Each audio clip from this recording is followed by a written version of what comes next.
Hello, welcome to concavity, or lesson 11.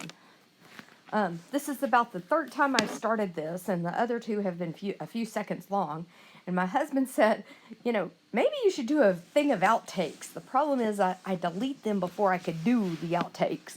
And so, but one of my students in a different class said that they thought it was really funny that I had said, this is the fourth or fifth recording of this video. And so, and my husband's like, I always try to sound so professional in mine. And I'm like, no, I think it's funny when you try to make it sound real. And he's like, oh, no. All right, let's get on to the lesson. Concavity tells us the curvature of the graph. So it tells us whether it goes real steep or whether it's a curve, how much it's curving. So if the second derivative is going up, then it tells us that the curve is going to be a smile, that it's going to look kind of smilish. If it's going down, then it tells us the curve is going to be a frown. So the way I tell my students to remember it, if it's down, if down, then frown. So if you're down, then you typically frown. Okay? An inflection point is, by definition, where the graph changes concavity. The way we find possible inflection points are by setting the second derivative equal to 0 and solving. So what we're going to do is we're going to say f double prime of x equals 0, solve. So x equals c, and these are possible.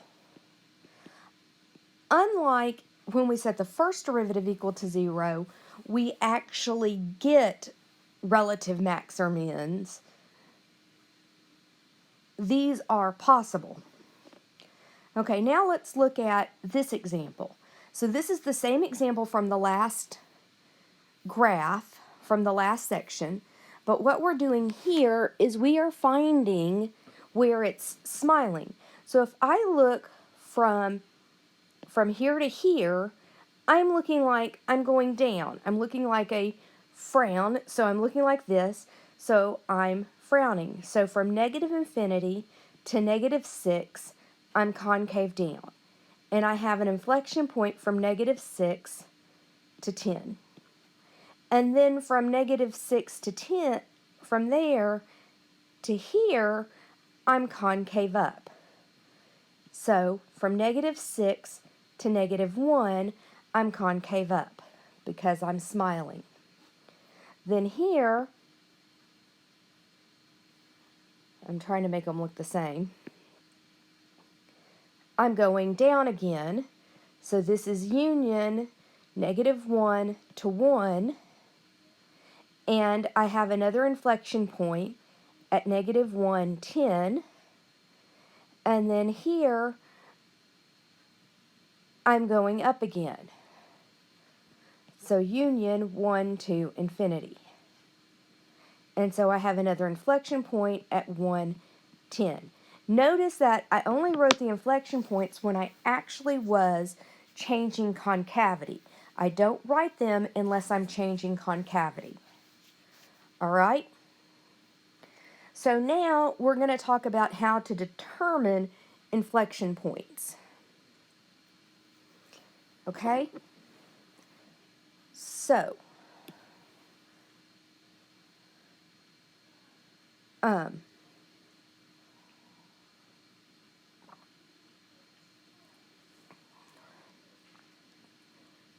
and I may cut this lecture a little short and do some examples, just because some of these examples, I may cut this lecture a little short. There is another technical difficulty. I moved my mic so I could take a sip. Cut this lecture a little short because the process gets a little in detailed And like example number 3 is exactly like one of the examples from the last section. And so what I may do is go on to doing some other stuff so that you can see all the details in the notes, just to make your videos not be quite so long. Or you can, I don't know. We'll see. All right, so here's again where you break your paper up into 3 columns. And the reason I do this is so that when I used to do this horizontally, so what I used to do is I used to do it down the paper. There. Let's do that. So what I used to do is I used to do it where you would do the top portion and then the next portion and then the bottom portion. And I used to do it horizontally instead of breaking it into columns. I used to break it into rows. The students would get lost into which portion they were doing. And then I started breaking it into columns and they could follow it a little easier. So again, this first column is everything to deal with your original function. So this is 3x squared minus x cubed.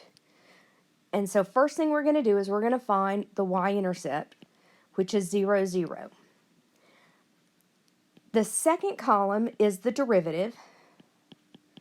So this is 6x minus 3x squared. And the third column, and this is used to find increasing, decreasing, relative max, and relative min. We are not doing this in this example. We're only looking at concavity. So now we're going to find the second derivative, which is 6 minus 6x. All right? And so let me put a little x in there. So now we're going to set that to 0. So that's 6 times 1 minus x. So x equals 1. I deliberately factored this out. I want factors. Remember how we do our sign chart where we put them into the factors. I want factors. I don't want to set this up and solve it like a linear equation. I want the factors so that it's easier to put the values of my sign chart in. So I'm going to use 0 and I'm going to use 2. So if I put 0 in here, I get a positive times a positive, so I get a positive. If I put 2 in here, I get a positive times a negative, so I get a negative. If I'm positive, I'm smiling. If I'm negative, I frown. Have you ever looked at somebody who's always complaining and always rah, rah, rah, rah, rah, and you ever notice how they always look like they're frowning? They always look like they're mad. So if they're negative, they frown. Okay, they're concave down. So if I'm concave down, I'm from 1 to infinity. If I'm up and happy, I'm from negative infinity to 1. I go back to my original and say f of 1 equals 3 minus 1, which is 2. So I'm at the 1, 2, and that's the point 1, 2. And that's it. That's all you do. Notice, and I also want to put an f double prime here, so I realize that I'm putting everything into the second derivative. Notice, this is the same process that I used for the first derivative. It's the same process that I found when I did sign charts back for inequalities. All right, I'm doing the same process over and over and over again. All right, so now let's look at how to sketch this curve. Okay, and this is the one that I was saying was from the last section. Okay, and in the notes, I reworked all the parts that came up from the previous. So again, we're going to divide our paper into 3 columns.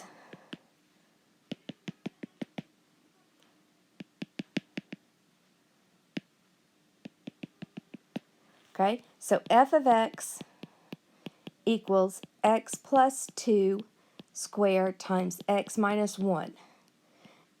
F prime of x equals, and I'm going to go straight to the simplified derivative from the first 3x times x plus 2. That's the simplified derivative from last section. So I found that x equals 0 and negative 2. And my sign chart was negative 2, 0, plus, minus, plus. So I had plus, minus, plus.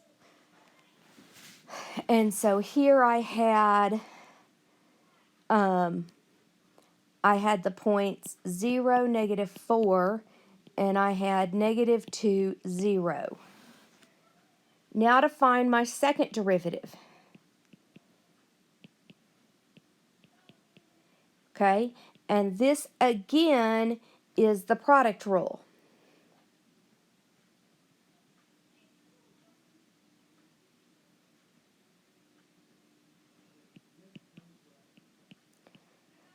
So this is the product rule, which is f g prime, which is f prime g minus,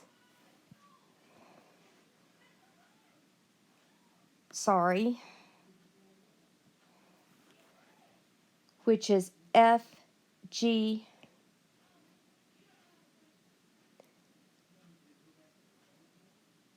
which is f g prime, which is f is 3x,